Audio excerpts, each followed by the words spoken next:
Winning sometimes seems so easy. For those born with the right genes, gifted the right facilities, blessed with good health and fitness, victory can seem almost assured. But for many athletes, there are hidden obstacles, some of their own making. Others can feel the pressure of the intense spotlight. The trick is fighting back and dancing to the podium with style. The comeback is always sweet, and even sweeter when it's against the odds.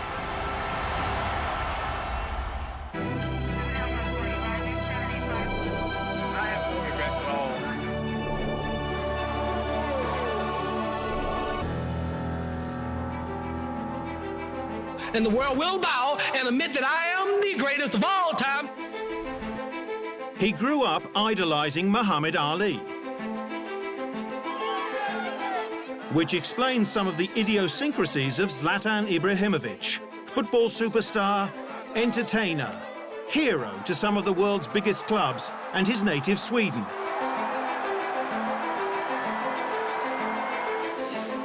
Ibrahimovic was no shrinking violet. Like Ali, he talks it up. "I'm not a typical Swedish guy, but I put Sweden on the map," he once said. He wasn't kidding. With his theatrical ways, he became Sweden's greatest sportsperson outside of Bjorn Borg, the tennis legend of the 1970s and 1980s, a winner of 5 consecutive Wimbledon singles titles and 6 French championships. Champion for a year, Bjorn Borg. From his original Swedish club Malmo to Ajax, Juventus, Inter Milan, to the Spanish giant Barcelona and on to AC Milan. From Paris Saint-Germain to Manchester United and Los Angeles Galaxy. There was one common thread when Ibrahimovic was around. His teams were winners. All the while, Ibrahimovic used the Ali playbook. He teased and taunted and engaged the media and addressed himself using his own name. The fans were demanding something and I gave them Zlatan. He dispensed with any false modesty as part of the box office show he had created.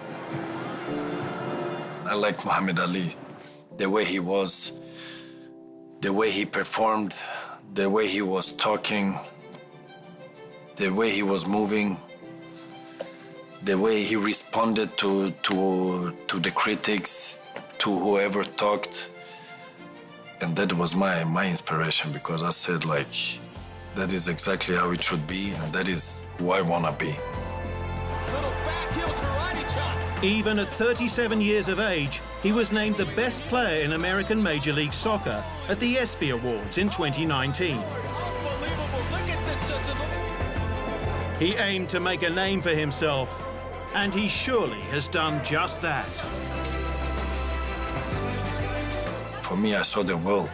I wanted to be part of those things where the world sees me, not only Sweden. That was too small for me, and I had bigger target than Sweden. I had bigger objective than Sweden.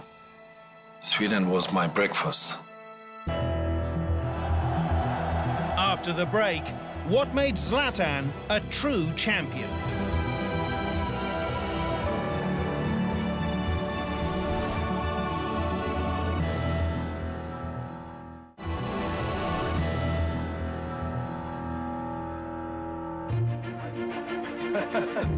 The name Zlatan means golden in the Balkan languages of Zlatan Ibrahimovic's heritage. His parents were immigrants to Sweden, his mother Croatian and his father Bosnian. But they separated and divorced by the time Zlatan was 2. His mother and 5 children lived in a housing project in Malmö, the 3rd largest city in Sweden. But he spent most of the time with his father.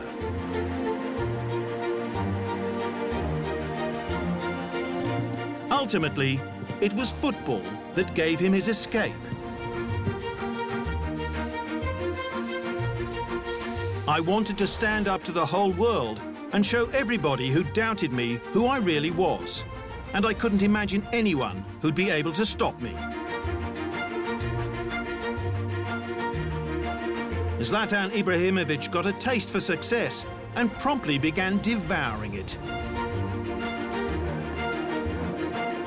He grew to 195 centimetres, making him lethal with high balls into the box, as well as having a hammer strike on both sides with his feet.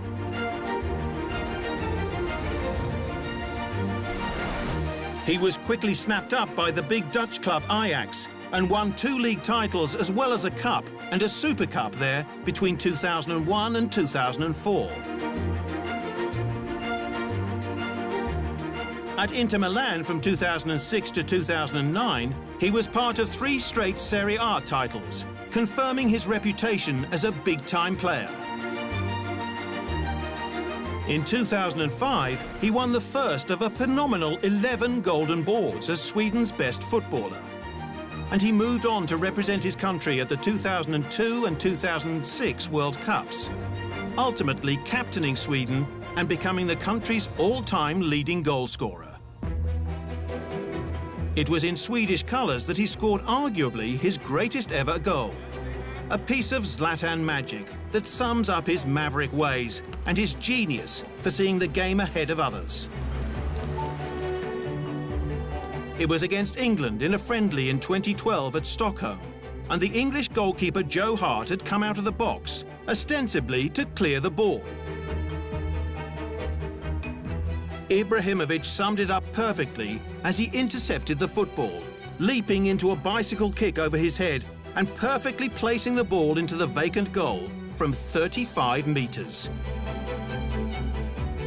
I scored some goals that people will remember, but the one that they will remember forever is the one against England. Because of the relationship with the English. In the beginning, they were saying, they were talking. I gave them a gift for life. Ibrahimovic has won more than 30 trophies, making him one of the world's most decorated players, picking up league titles in Holland, Italy, Spain and France.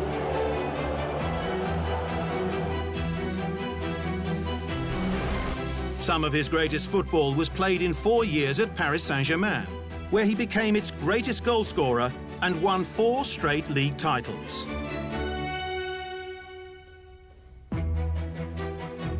Through that period, he was commonly rated among the top handful of players in the world and spoken about in the same breath as Lionel Messi and Cristiano Ronaldo.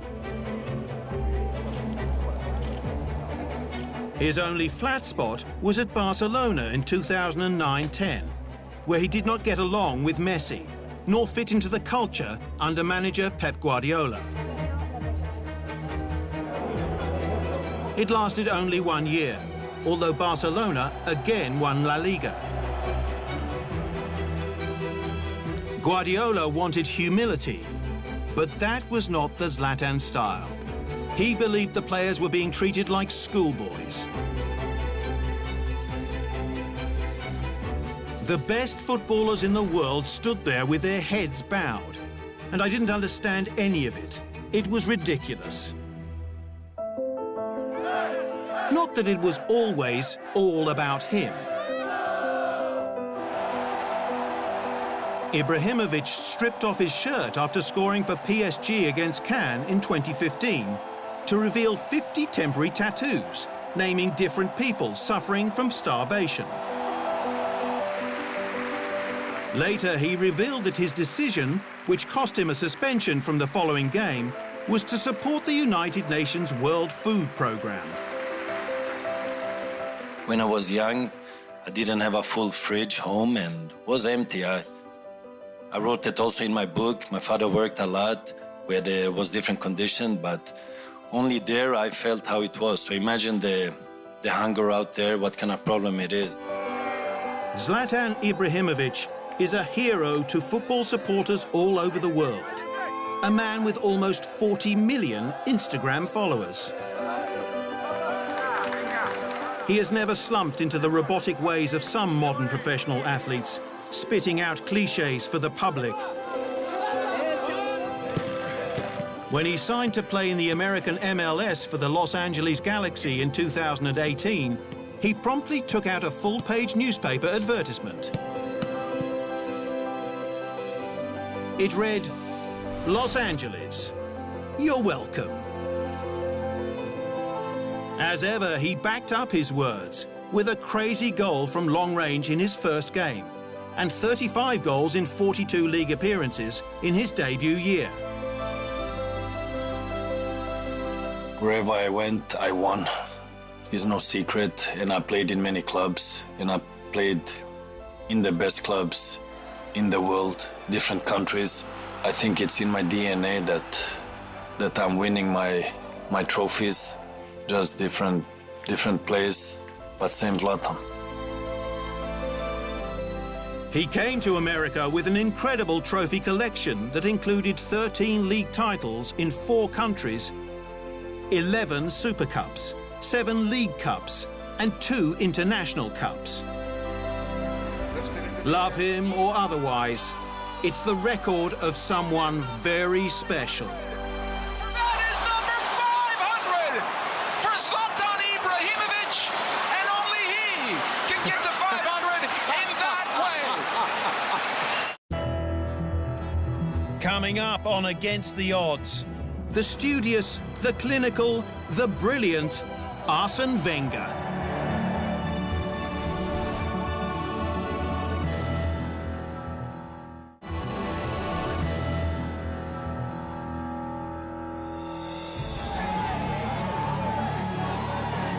He started the trend toward international managers in British football. And Arsene Wenger, a Frenchman with a studious way about handling footballers, surely left a huge mark in England. Wenger's 22-year stretch as manager of Arsenal had its moments, to say the least. The high points: 3 league titles, 7 FA Cups, and 7 Community Shields over a couple of decades.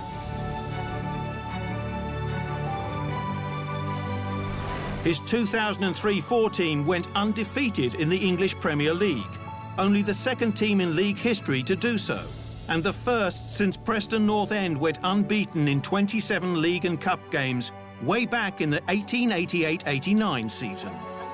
Wenger's Arsenal was the first team to complete the longer 38-game EPL season unbeaten, and as such became known by the sobriquet, the Invincibles.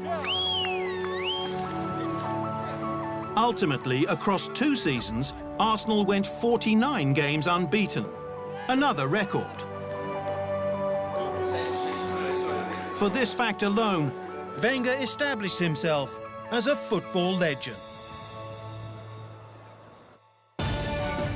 The rest, the league titles, FA Cups, and his amazing longevity in an age of the quickly disposable manager, were gravy.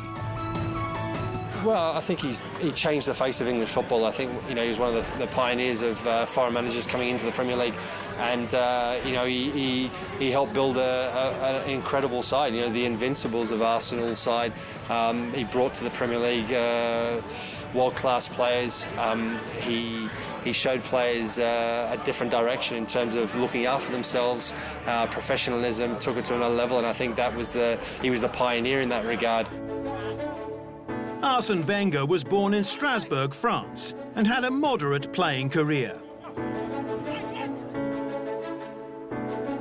But as a manager, he won a French league title with Monaco in 1988, then went to the Japanese league. It was his 22-year reign at Arsenal, beginning in 1996, that made his name. Wenger brought professionalism to British football. In particular, he wanted his players to improve their nutrition and reduce alcohol intake, to stretch before and after games, and to work in the gym.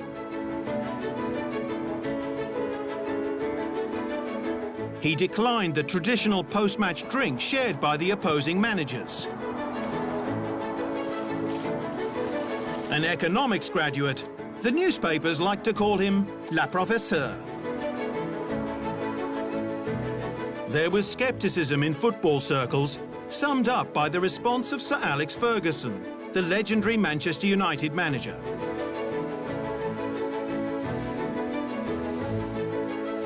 What does he know about British football, coming from Japan? Nothing has gone in our game, you have to accept. I believe that humility is to understand that you start again from zero and that you are in a jungle. We live in a jungle where everybody wants to eat you and you have to survive by keeping your vigilance. You know, that's what competition is about, and so every day you have to fight again to survive. Wenger won both the Premier League and the FA Cup in 1998, the first foreign manager to do the double, and repeated the feat in 2002. He had an eye for foreign talent, his signing of Frenchman Thierry Henry a masterstroke, who became a Gunners legend. Arsene unlocked a lot of stuff in my mind, you know, made me understand what it was to be a professional, what it was to perform. I will never forget that. You guys know the relationship that I have with him, so it goes without saying that obviously I will always carry some of the stuff that he was doing. But Wenger's reign at Arsenal was not always smooth. After his third EPL title in 2004, there were no more. And while he would go on to win a string of FA Cup finals, fan dissatisfaction grew at the Emirates. In a modern environment of fan empowerment, a fascination grew as to when Arsenal and its longtime manager would finally part ways. Wenger himself compared the relationship with a marriage.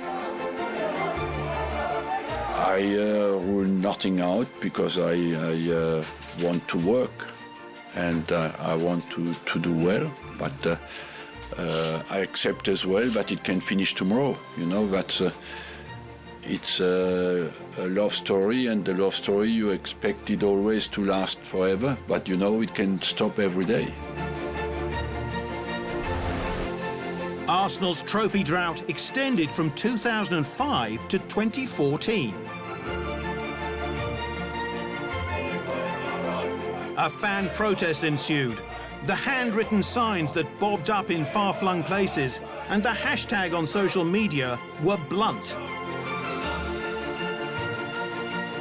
Wenger out, they said. Finally, on May 6, 2018, the relationship ended with a 1-0 victory at Huddersfield.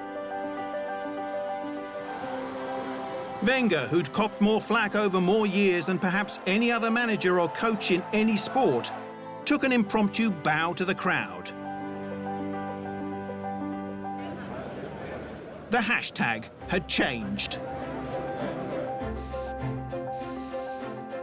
Now it read, "Merci, Arsène." It was his 828th EPL game in charge of Arsenal, and he logged 1,235 games overall. In the Premier League era, no one had served as a manager for longer, not even Ferguson, his old adversary, who managed Manchester United in 810 games. It's a real special day, and to keep my sense of humor, I think I should have announced every week that I retire. Because people are so nice with me since I've said that. I had fantastic human experiences at the club. Above the results, I believe that it was a human adventure for 22 years. But before the club moved on, they gave Arsene Wenger the special trophy that was struck when his team went undefeated in 2004. It could not have been more appropriate. A reminder of what he signifies to football. Wenger himself was apparently invincible. Or at the least, unforgettable. 5 FA Cups for Arsene Wenger, 11 FA Cups for Arsenal Football Club. Was on hand to score a second and put Madrid. After the break, one of the greatest players of all time, Alfredo Di Stefano.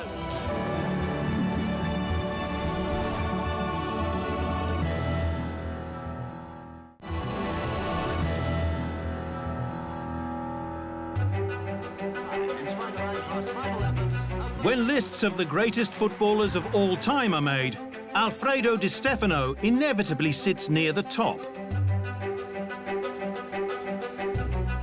His name deserves to be mentioned in the same breath as Pelé, Diego Maradona, Zinedine Zidane, Johan Cruyff, and the modern masters, Cristiano Ronaldo and Lionel Messi. Di Stefano is an immortal of Real Madrid, winner of 5 consecutive European Cups from that competition's inception in 1955-56, a feat not repeated since. Real Madrid in white and Eintracht Frankfurt came to fight it out. Real Madrid was the dominant team in the world, winning numerous La Liga titles to go with those 5 triumphs in what would later become the Champions League. It may well be the greatest club team ever assembled, led by the man who came to be known as the Blonde Arrow, or La Siete Rubio.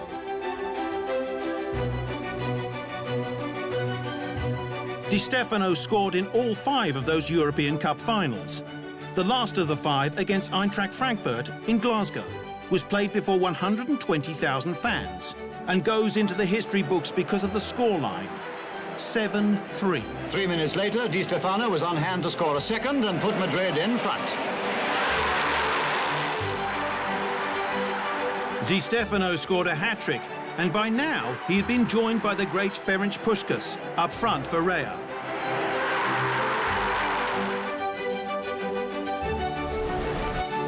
Puskás found the net 4 times that day, and they would become arguably the greatest attacking combination of all time. Yet Di Stefano was a humble man. Football has given me everything. I've always seen it as a team game, and I've always said that I don't want to be idolized. I just want to play.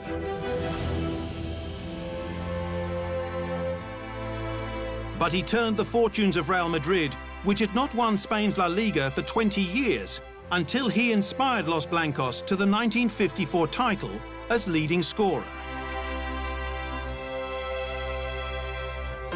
By the time he retired, he had played in 8 league-winning teams to go with the 5 European Championships, and Real Madrid's team went down as one of the best ever. This was the Di Stefano influence.